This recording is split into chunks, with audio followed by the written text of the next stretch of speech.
What up, guys? Welcome to episode 7 of Road to Worlds. This pursuit to Worlds, I am not doing alone. I've hired a coach, and the reason why is because, have you heard of this saying? To do what you haven't done or achieved, you must do what you haven't done.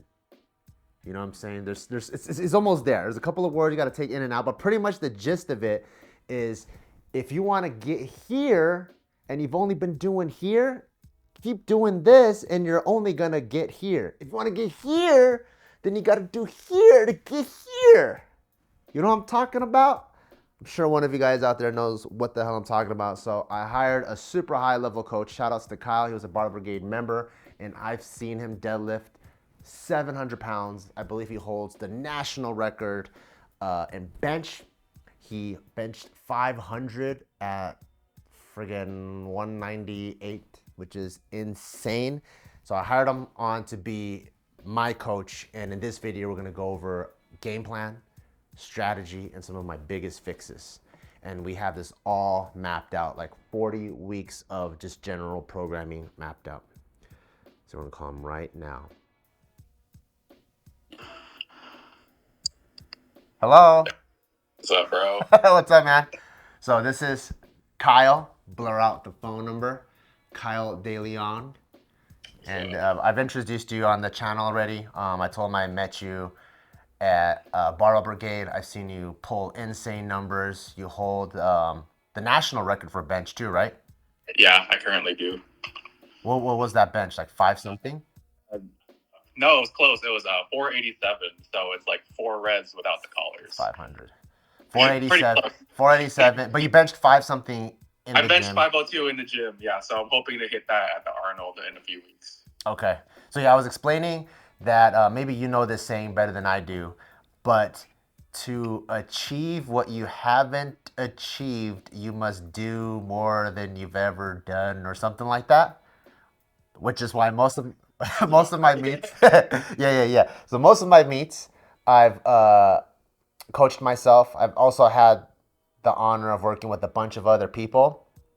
But for this one, because this is the hardest I ever want to push and trying to get to the biggest powerlifting stage I've ever been on, I wanted to bring you on. And I was hoping that you could share some of the strategies, game plans, what are some of my biggest fixes that I need to work on. Because I communicate with Kyle. I call him Coach Kyle, Coach K. I communicate with Coach K pretty much every single day.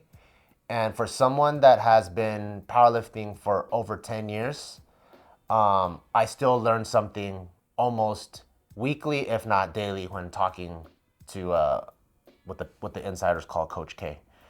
So if you can, please share some of your game plan, strategy, or and what you even know about me as a lifter before, and who you're trying to transform me into.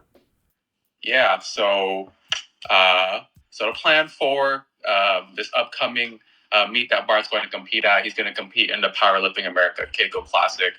He's going to do that to qualify for Master Nationals in May. So we're going to use this meet to see if the current training structure is working, and then the practice for Nationals, so there's like no surprises for that. So some of the issues that Bart has had in the past, for each lift, for a squat, he's had issues with his depth. So just calling him out on it, making sure he's like staying like really honest with that.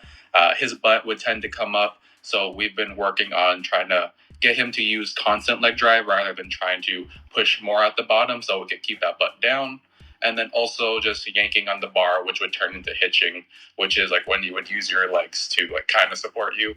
Is this stuff that you saw like while we're training at Barbell Brigade? You would like look over and you're like, man, this motherfucker's so fucked up? Or is this something like after you took me on as a client and I was sending videos and then you're like, oh shit, okay, this guy needs to work on his mechanics? Yeah, both ends. So yeah, I would watch your training back in the day, and then these are some things that you would always have to like work on. Yeah. And then some videos that you send now, these are the things that we're still working on, but it's gotten a lot better. And then I think that's like one of the things that has held you back the most is just competing up to the competition standard. So just really trying to making sure that you're really, really on top of like technique, being really strict, and then just gotta keep on training. You know, like a lot of people kind of focus on just load, or maybe that might even have been like the old mindset of powerlifting, like maybe 2015, 2016, 2017. Could you like walk me through, because that was something that you emphasized a lot, where technique, hitting the competition standard is almost more important than the load that's on the bar. Could you kind of walk me through that thought process? Yeah, I definitely agree with that because in training, you could be hitting all these crazy lifts. Like you could be, squat like half squatting, quarter squatting, whatever. You could be benching, but your butt flies up. You could be deadlifting, but you're like using your legs to support you. So that's great. You could do that all in the gym. But when it comes to the meet, if you're doing that in training, it's not going to be there on meet day. So that's why I've been really trying to get Bart to compete to the standard to try to make sure that he's going to be on top of it during meet day. And Bart in the past, he would tend to try to always push hard like every single day. So I've been trying to work with him, try to pace each week appropriately, and then try to make sure that he's balling out on his like last week of training. Balling out. I used to ball out every week, I think. Yeah, that's one thing I really learned from programming with you, and something that's been working in the last couple of blocks. So I would say this be like my third block with you, right? So we Mm-hmm. kind of started off with a intro block, and I think that was just to kind of gather data, Mm-hmm. to see frequency, what works, what doesn't work, some Mm-hmm. volume, some accessories, and then how long was that block for? That intro So yeah, block? the first block was 4 weeks, and then we had like a kind of like a weird period because like you said you wanted to compete at the Keiko Classic, Yeah. so I decided just to extend the block like a couple weeks instead of doing like my typical 4 week block. So we extended it for 6 weeks, so we just dragged it on a little bit, and then right now we just took what we gathered from like the previous two blocks into the current block, and then it's like this basically the same structure that we're running. Yeah, well, one thing that I think I matured as an athlete in is I've been coached before, but like I'll run like one or maybe two blocks with the coach. And I'm like, man, this motherfucker don't get me, dude. He don't understand what I need. And then I would just switch. But working with Kyle, I realized each block you gather more and more data on the athlete. You build that relationship, and you probably don't even hit that peak sweetness until maybe like a year or two in, right? Exactly. Yeah. It gets better with every block. You find out things that works and doesn't work, and you keep on fine tuning it. Especially in my training, it wasn't going that well when I first started, but now we've like fine tuned my bench, and we're literally PRing like almost every block. So the same thing with you, just fine tuning everything, finding the sweet spot, and then that finding the right amount of frequency, volume, intensity for each lift for the primary and secondary day, and then everything's gonna start to pop off. Yeah, so right now we're like in meet prep. Um, the meet is literally a few weeks away. What are some of the biggest improvements that you've seen in my squat, bench, and deadlift from when we started almost 12, 14 weeks ago to the videos I've been sending you recently before I broke my hand? So everything I would say has improved, like up to like the competition standard. You're hitting depth like way more consistently. Just have to work on it a little bit more here and there, especially when like the weight gets heavy. But just gotta keep him honest. Bench. His butt is staying down a lot more consistently. We've been like working on making sure that he's like not tucking as much, but that was like due to like a shoulder thing. So just trying to work on that, and then his deadlift, like he's a lot more like patient off the floor, not really like yanking as much. Just got to remember to take it like a one step at a time, and that's what Bar has done. Can you also walk through? So when I first reached out to Kyle, I just reached out to him and I was like, "Yo, I got a big motherfucking goal." It's not like I guess regularly, organically, you would work with a coach and you kind of go from like level A to level B, level C. When I first reached out to you, I was like, "Yo, I'm trying to do worlds in October."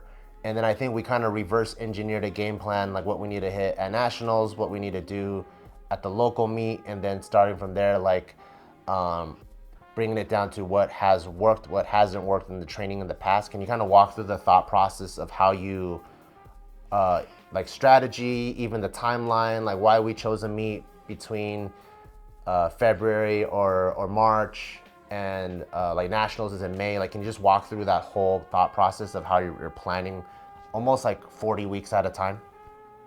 Yeah, so Bart had like the plan of competing at Worlds. So at first he has to like win nationals, and then just had to like look at the calendar and see that nationals was in May. So had to get him into a meet to qualify, and had to try to get something like halfway so we could have like even amounts of training for like each meet, and then we could use what we gather from each meet to try to build off of that. So we're going to take what we use at the Keiko Classic and use that, use what we learned to try to refine our training structure a little bit more for nationals, and hopefully he can win. I'm sure like he could definitely succeed. At the Keiko Classic, on third attempts, am I trying to go RPE like 14 on all lifts? We don't have to go RP 14, but it could. I would kind of want to see what happens just to see if like you try to maintain that calmness, not really just gotta make sure you're not like as aggressive all the time and try to make sure like you're still upholding everything to the competition standard. But we won't have to go too heavy, maybe like 9.5.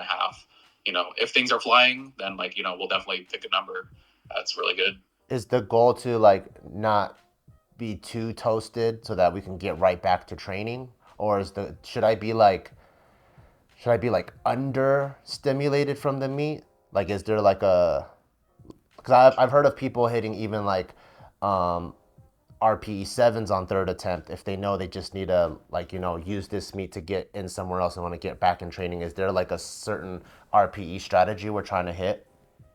I would say like an 8.5, like to like 9.5 is like a pretty good amount, just because like it would let your body recover like a lot quicker than going like all out like 10. So we could just like hop right back into training, because it's gonna be like roughly like 3-4 months or so until nationals. So I would like Bart to get back into training.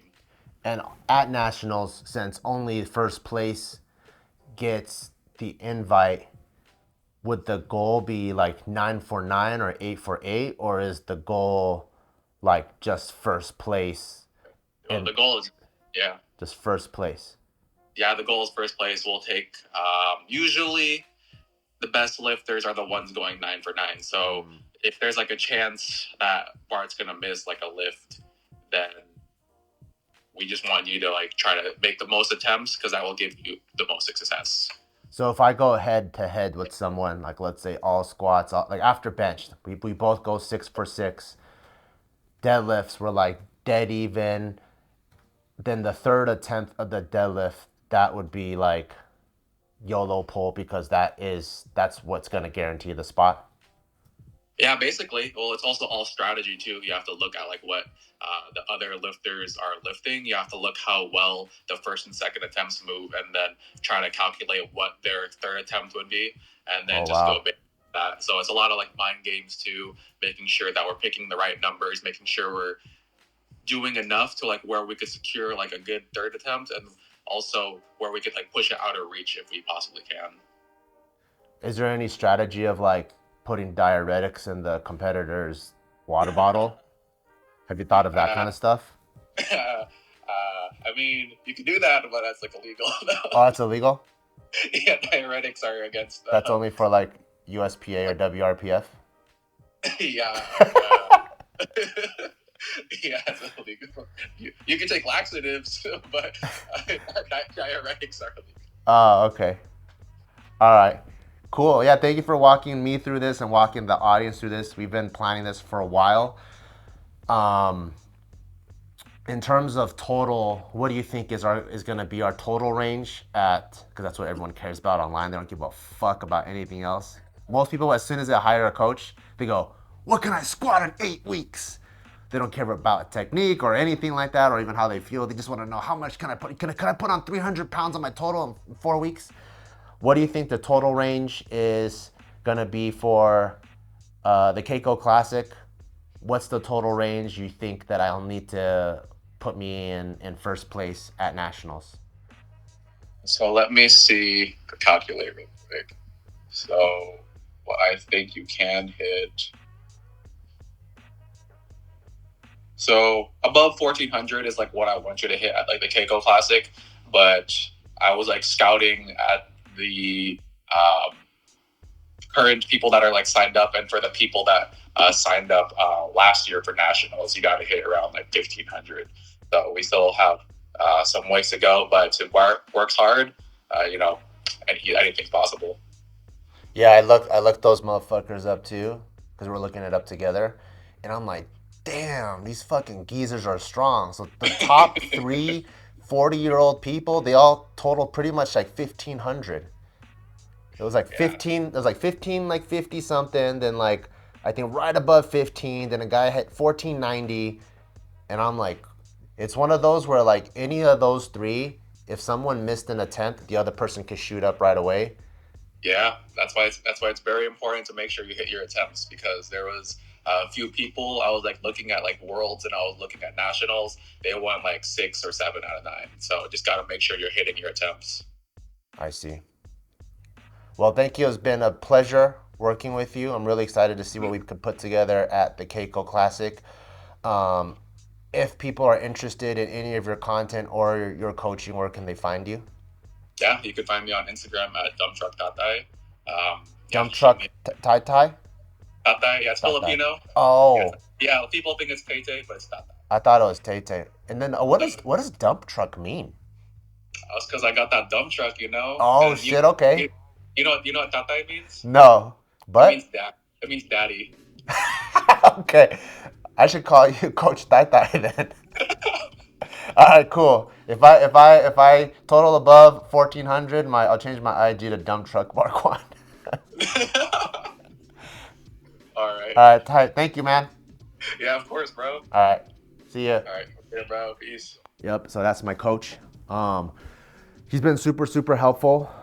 You know, like we literally communicate every single day, and every single lift, I always send him my top lift. I send him my first back off and my third back off. And what's dope about him too, like he wants to be very interactive. So when I just send him videos, he'll go, "What's the context?" He always wants to know, how did I feel going into it? Was I hype? Did I hit this at a hype RPE 8 or a chill RPE 8? Because those are different too, right? Like music blasting, hella pre-workout, and then screaming, yeah, and then lifting is different than if you're chill. How much fatigue am I feeling? And just talking through him, I've been way more in tune even with my own body. I'm like, oh, you know what? Yeah, I'm like, I do feel a bit more bouncier out of the hole after we put this accessory in, or taking a set out, or going even from like 6 reps to 8 reps. So little things like that, I've been feeling way more in tune with my training. And I don't even remember the last time I hitched on deadlift. I don't remember the last time my butt came up on the bench. I don't think depth has ever been an issue this entire training. So I'm really excited. So you guys stay tuned for the next couple of episodes, because the first local meet that I need to qualify for is right around the corner. And if I can total even above 1,400 like he says, that'll be my first major PR at 83 kilos in the Masters division. Thank you guys for following. See you in the next episode of Road to Worlds. Peace.